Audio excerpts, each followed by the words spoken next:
Hello everyone, मैं हूं अर्पना। आज की इस वीडियो में हम डिस्कस करेंगे वैदिक मैथ्स की कुछ बहुत ही इंपॉर्टेंट टिप्स एंड ट्रिक्स के बारे में। सबसे पहले तो अगर मैं आपको ये कहूं कि आप कोई भी कैलकुलेशन सॉल्व कर सकते हो इवन फास्टर देन अ कैलकुलेटर, तो ये एग्जैजरेशन नहीं होगा अगर मैं उसको वैदिक मैथ्स के सिंपल ट्रिक को यूज करके अगर मैं सॉल्व कर रही हूँ तो। एंड इम्पॉर्टेंस क्या है वैदिक मैथ्स का? कैलकुलेशन फास्ट हो जाएगी ऑब्वियसली, लेकिन क्या सिर्फ कैलकुलेशन में ही हमको हेल्प मिलेगी? वैदिक मैथ्स का और जो इम्पॉर्टेंट जो हमको बेनिफिट मिलता है, व्हाट इज दैट? सबसे पहले तो कोई भी बच्चा जो है कोई भी जो कॉम्प्लेक्स कैलकुलेशन है उसको विद इन सेकेंड सॉल्व कर सकता है। सबसे पहली चीज़ जो कि मैथ्स के पेपर में एक सबसे बड़ा प्रॉब्लम होता है कि कैलकुलेशन मिस्टेक्स हैं, लेकिन पेपर लेंथ और साथ में अगर पेपर लेंथी है, आप उसे टाइम से सॉल्व नहीं कर पा रहे हो। एक तो कैलकुलेशन में हेल्प करता है वैदिक मैथ्स, एंड दूसरी सबसे बड़ी चीज इसमें है कि बच्चे का कंसंट्रेशन इंप्रूव होता है एंड साथ में डिसीजन मेकिंग स्किल्स भी इंप्रूव होती हैं। एक कॉन्फिडेंस आता है that yes we can solve this question, and साथ में मैथ्स में एक इंटरेस्ट डेवलप होता है किसी भी बच्चे का, चाहे वो एवरेज है चाहे वो इंटेलिजेंट है। सो यहाँ पे आज हम क्लास में डिस्कस करेंगे वैदिक मैथ्स के कुछ इंपॉर्टेंट ट्रिक। जैसे कि आप सभी देख पा रहे हैं, मल्टीप्लिकेशन बाय 11। मैंने यहाँ पे कुछ नंबर्स लिखे हैं, अलग अलग टाइप के नंबर्स हैं, लाइक जैसे कि ये 3 डिजिट नंबर्स आप देख रहे हैं, यहाँ पे आप 4 डिजिट नंबर्स देख रहे हैं। तो एक सिंपल सी टेक्निक है 11 से मल्टीप्लीकेशन की। कोई भी नंबर जो आप 11 से मल्टीप्लाई करना चाहते हैं तो हम कैसे सॉल्व करेंगे? चलो फर्स्ट क्वेश्चन से हम स्टार्ट करते हैं। ये देखिए, ये है 236 इंटू 11। तो यहाँ पे हम क्या करेंगे? सबसे पहले फर्स्ट प्लेस पे 2 है, हम 2 लिखेंगे। देन आपका लास्ट प्लेस पे 6 है, हम यहाँ पे 6 लिखेंगे। उसके बाद क्या करेंगे कि हम 6 और 3 मतलब हम राइट साइड से पेयर वाइज डिजिट्स को ऐड करते हुए चलेंगे। जैसे सपोज यहाँ पे है 6 के साथ 3, तो 6 + 3 कितना हुआ? 9, तो हम यहाँ लिखेंगे 9। उसके बाद 3 के साथ 2 पेयर वाइज लेते चलेंगे। 3 को हमने पहले 6 के साथ किया था, लेकिन अब हम 3 को 2 के साथ करेंगे। तो 3 के साथ हमने 2 को ऐड किया, तो 3 + 2 हुआ 5।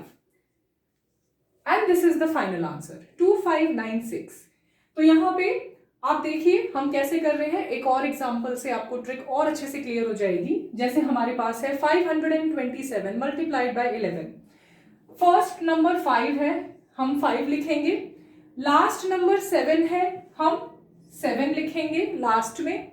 उसके बाद राइट साइड से हम स्टार्ट करेंगे, पेयर वाइज नंबर्स को ऐड करेंगे। 7 + 2 हुआ 9, वी विल राइट 9।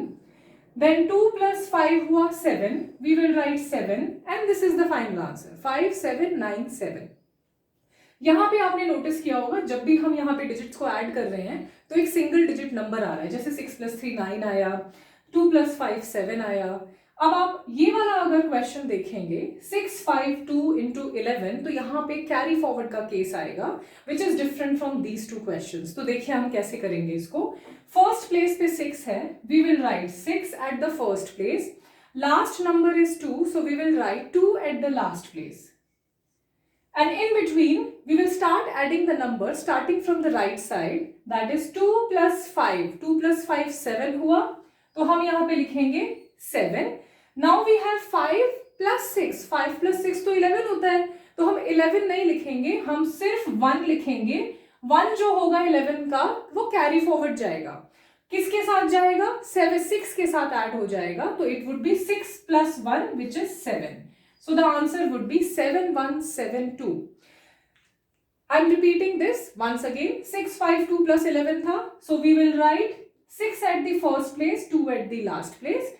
5 + 2 7 हुआ, 6 + 5 11 हुआ। हम 11 का सिर्फ 1 लिखेंगे, 1 हमारा 6 के साथ ऐड होके 7 हो गया। It is 7152, right? So we will take one more case like 2134 into 11. आप कोशिश कीजिए, आप कितनी देर में इसको सॉल्व कर सकते हैं? You can solve any of these questions in just 2 seconds, 2 to 3 seconds. Suppose it is 2134 into 11. So 2 at the first place and 4 at the last place. Right? 2 at the first place, 4 at the last place. अगर आपने यहाँ पे notice किया तो ये जो number है ये 4 डिजिट नंबर है, ये नंबर थे 3 डिजिट नंबर्स थे। तो ये जो ट्रिक मैंने आपको बताई है ये किसी भी डिजिट ऑफ नंबर्स पे एप्लीकेबल है, चाहे वो 2 डिजिट हो, 3 डिजिट हो, 4 5 6 7, कितना भी बड़ा नंबर हो, किसी भी नंबर के लिए एप्लीकेबल है। अगर आप 11 से मल्टीप्लाई कर रहे हैं तो यहाँ पे हम सबसे पहले 2 लिखेंगे एट द फर्स्ट प्लेस, 4 लिखेंगे एट द लास्ट प्लेस, और इन बिटवीन हम क्या करेंगे, हम 4 और 3 को ऐड करेंगे, 4 + 3 हुआ 7। देन हम करेंगे, हमने अभी किया 4 और 3 को ऐड, अब हम करेंगे 1 और 3 को ऐड, 1 और 3 हो गया 4। Then we will add 1 and 2, 1 and 2 कितना हुआ 3। अब आगे कोई नंबर नहीं है तो हम यहीं पे रुक जाएंगे। So 2 3 4 7 4 is the answer to this question. हमने अभी क्लास में डिस्कस किए 1 2 3 4 क्वेश्चंस, जिसमें कि 3 डिजिट नंबर्स भी आ गए, जिसमें कि 4 डिजिट नंबर्स भी आ गए। अब इस वीडियो से आई एम श्योर आपको हेल्प मिली होगी 11 के ट्रिक्स को समझने की, कि कैसे हम नंबर्स को मल्टीप्लाई कर सकते हैं विद 11।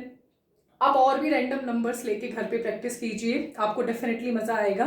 मैंने कुछ नंबर्स बोर्ड पे भी लिखे हैं यहाँ पे, जैसे 5th पार्ट है, 6th पार्ट है, 7th पार्ट है, 4 डिजिट नंबर है, आपके पास 5 डिजिट नंबर है, देन यहाँ पे आपके पास और बड़ा नंबर है। तो इस तरह से आप कितने भी बड़े नंबर्स को 11 से मल्टीप्लाई कर सकते हैं यूजिंग दिस सिंपल टेक्निक। तो मैंने आपको जो वैदिक के बेनिफिट्स बताए थे, that it helps concentration, it helps decision making. इसके साथ साथ एक और इम्पॉर्टेंट चीज की कैलकुलेशन फास्टर वे में करने के साथ साथ एक और बेनिफिट इसका आपका ये है कि mensuration, surface areas and volume chapter जो है 7th class, 8th class, 9th हो गया, 10th हो गया, आपके मेंसुरेशन, सरफेस एरियाज, डिफरेंट नाम से चैप्टर रहता ही है, जिसमें पाई की वैल्यू यूज होती है। आप सबको पता है पाई जो है वो 22/7 होता है।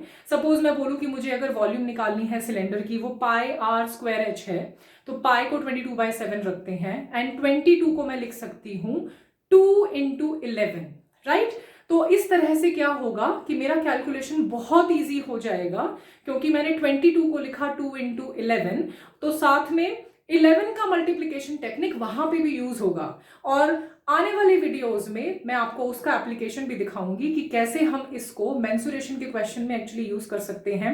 और मेंसुरेशन जो ऐसा टॉपिक है जिसके अंदर कैलकुलेशंस में बहुत ज्यादा टाइम जो है कुछ बच्चे लगाते हैं, और टाइम लगाने के बाद भी कुछ बच्चों का आंसर्स जो है वो कई बार करेक्ट नहीं आते हैं।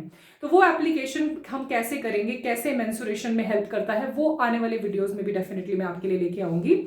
और last and the most important thing is, आप मेरे चैनल को प्लीज सब्सक्राइब कीजिए और मेरे वीडियो को लाइक कीजिए, शेयर कीजिए, और ये जो क्वेश्चंस मैंने आपको दिए हैं इनको भी सॉल्व कीजिए और कमेंट कीजिए, और मुझे बताइए कि आपके